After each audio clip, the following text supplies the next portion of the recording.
Here I have Nokia 8.3 5G, and today I'm going to show you how to take screenshot on this device. So firstly, you have to open screen which you want to capture. For example, it could be settings list.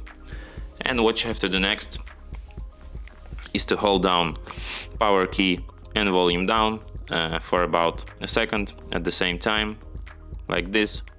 And that's how you take screenshot. Let me show you one more time. Power key and volume down at the same time. You can also take screenshot by just holding power key. This menu appears and you just tap on screenshot and a screenshot will be taken. You can find your screenshot in gallery,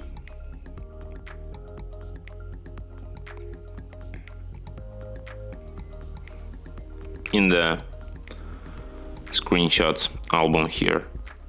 Here they are, our screenshots. And from here you can share, edit or delete it. And that's it. Thanks for watching.